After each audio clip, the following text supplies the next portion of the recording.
What's up, Barnhill family, and welcome back to the channel. Yo. My, oh my, what a night for boxing. What a night for women's boxing. Congratulations to Amanda Serrano and Katie Taylor for putting on what was one of the best boxing matches, most exciting boxing matches I've ever seen. Yeah, that was really crazy. There was something special going on in Madison Square Garden. I could almost feel it all the way from here in Houston, Texas, the electricity. And the first thing I noticed, it felt like a big fight when the walkouts were happening and everything's going on before the fight. But man, after that first and second round, the ref is a few seconds late to breaking up the fight after the bell rings. I'm just like a little bit blown away. I'm like, okay, wow, these fighters can't hear the bell and the ref can't hear the bell. So there's something special going on. There's like an energy in that building that is unmatched. I think it really did put women's boxing on notice because for the longest time, they have not gotten their due. They've not gotten their respect. And quite frankly, there haven't been that many girls, putting themselves out there as the characters and the promotional, geniuses that they need to be these high-level main event fighters. Katie Taylor and Amanda Serrano kind of both have that infectious, personality, and they're very fun. And I like both of them as characters, and I think they're both really good for the sport. So last night couldn't have gone any better for those two women, their promoters, who are also pretty well-known guys, and women's boxing in general. They understood the assignment, no doubt. They understood the assignment as fighters. They went in there and put on an epic performance. They understood what to do as far as the promotional aspect goes. They brought in Ariel Helwani. They did that great roundtable discussion. Listen, Jake Paul, there's a lot of people out there that hate him, but I got to give the kid some credit. Amanda Serrano had never even thought about making seven figures in her life before she met Jake Paul. He's been a big catalyst in helping her with the promotional side of her career. She's always had the skill. Now she's got the promotional aspect. Eddie Hern is the best act that boxing has to offer right now, in my opinion. I think he's showing boxing what the future of the sport and promotion needs to look like in order to keep pace with the UFC and with MMA, which quite frankly, and he gives a lot of credit to Dana White, is probably the best machine for building and promoting fights in the world that the world has to offer right now. So this was a beautiful crowd, half Puerto Rican, half Irish. The flags were everywhere. It was packed to the gills. It was loud. It was boisterous. It was exciting. It was everything you want in a big boxing match. And I think the reason that women's sports and women's boxing in general, they haven't really generated that kind of buzz and money before is because there wasn't this incredible storytelling that happened behind the fight. And that's all promotion is, right? Promotion is nothing other than telling a story. Why should I care about this? Why should this matter to the person on the street that's a casual boxing fan? And if you don't tell that story successfully, you will pay for it in the form of empty seats in the stadium and not very many pay-per-view buys or streaming watches or what have you. So the promoters did an excellent job. The fighters did an excellent job. The crowd was electric. It was perfect. And I think we have a setup here for a potential incredible trilogy. And this is great for not just women's boxing, but the sport of boxing as a whole. And listen, the men need to take note because champions fighting guys that they have no business in there fighting is doing the sport no good. These two ladies showed last night the best need to fight the best, and they need to bring the fight when they have the opportunity. Yeah, and win, lose, or draw, the best thing Katie Taylor can do is agree to a rematch because it was a competitive fight. I think a lot of people thought it was a little bit controversial as far as the judging went. I think the judges' scorecards were a little bit wonky, if you're asking me. Yeah. I did see some rounds go to Katie Taylor, and I did see some rounds go to Amanda Serrano, so I'll have to go back and watch it again. I likely will. It felt like such a historic night for combat sports. You could almost take it as it's happening and be like, wow, you're going to watch this 20 years from now. It's going to age perfectly. It's like one of those songs that just never ages or gets stuck in the times. It's like Piano Man by Billy Joel. It just continues to get better with the years. Right. He could put it out today and it would be just as good. Katie Taylor and Amanda Serrano knew exactly what their assignment was, and they went out there and delivered. They didn't lay an egg on this one opportunity, the biggest stage that women's boxing has ever had. They actually did quite the opposite, and they brought the house down. And I think that a trilogy is what they need. Every superhero needs a supervillain, and every great boxer needs a great counterpart. And while they're opponents, they're also business partners. While Jake Paul and Eddie Hern are, going at it on Twitter and they're going at it face-to-face with Ariel Helwani and they're kind of bickering back and forth, those guys went into business together and they actually did a great night of business, and they did a lot for these two girls and all the girls that are going to follow up behind them, because women's combat sports has not really gotten to shine like it's potentially going to.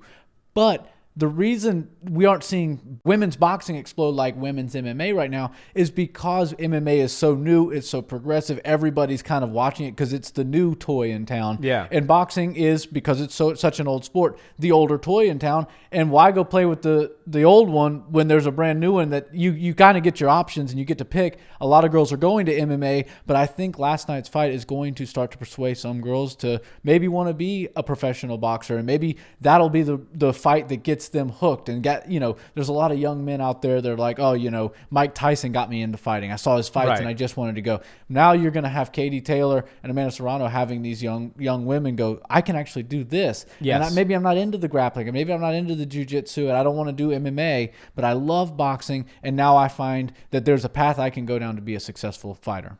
That's such a well thought out point, because every young kid out there that wants to play basketball cites a Michael Jordan or a LeBron James as their reason behind it. Every kid that wants to be a football star mentions Tom Brady. Any kid that wants to be a boxer, as you said, you got Mike Tyson, you've got Floyd Mayweather, you've got Oscar De La Hoya, so many good fighters that had incredible careers to look forward to. And then even in the women's MMA realm, you've got Ronda Rousey, Amanda Nunes, Chris Cyborg. You've got real powerhouses in the sport that, Ronda has become a crossover superstar. Wrestling, she's a pop culture. When she was fighting, she was every bit a pop culture superstar that some of the biggest names in MMA and in the men's divisions are today.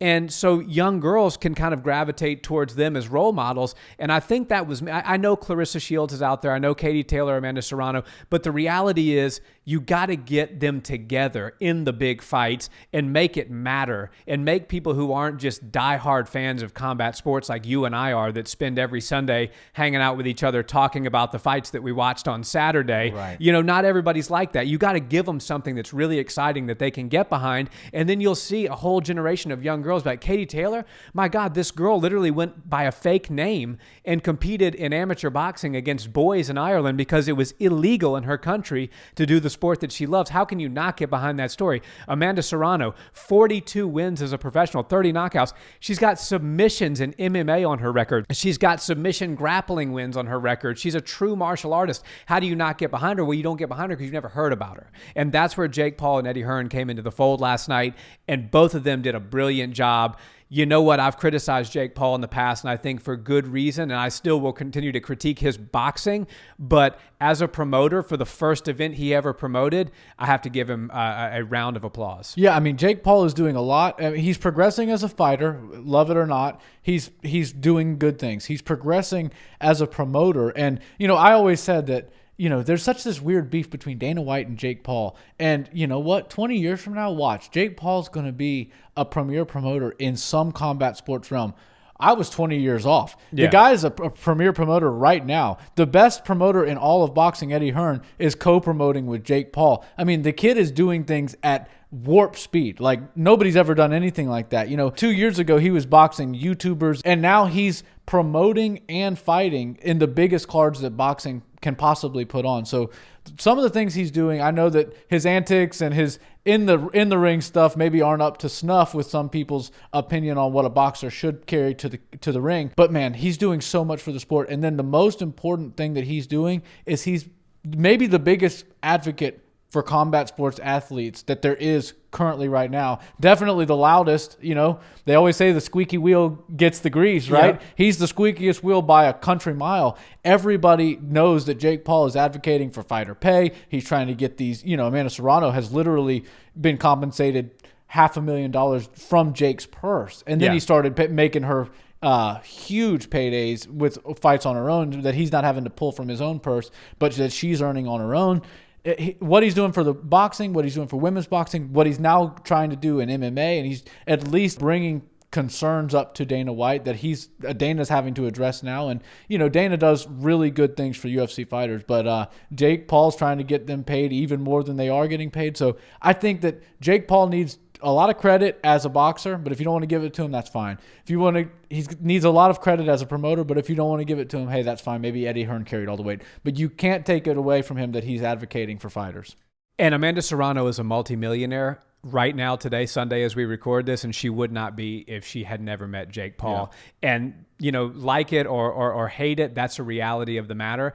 And I think that Jake Paul is doing incredible things for all of combat sports. And listen, he's brash. There's reason to criticize him. He can be polarizing at times, but what great fighter, wasn't, or what great promoter wasn't? Conor McGregor certainly was. Muhammad Ali certainly was. Right. Floyd Mayweather absolutely is. And so it's, sometimes being ruffling a few feathers and being polarizing can be exactly what is needed. And before we wrap, I just want to say congrats to H-Town Zone and our friend Austin Ammo Williams on an incredible first-round knockout last night on the undercard. Yeah, man, he's moving up the ranks very quickly. There's very few fighters that are sub 10 fights into their pro career in boxing, and they're already ranked within the top 10. Ammo Williams is a absolute star on the rise, and I can't wait to see what he does next. Eddie Hearn knows to keep him busy, keep him active, and keep him on these very, very entertaining cards. So sky's the limit for that man, but props to him, props to the girls that made history, and props to everybody involved. For sure. Guys, thanks so much for watching this video. Drop us a comment. Let us know what you thought about this historic night of boxing.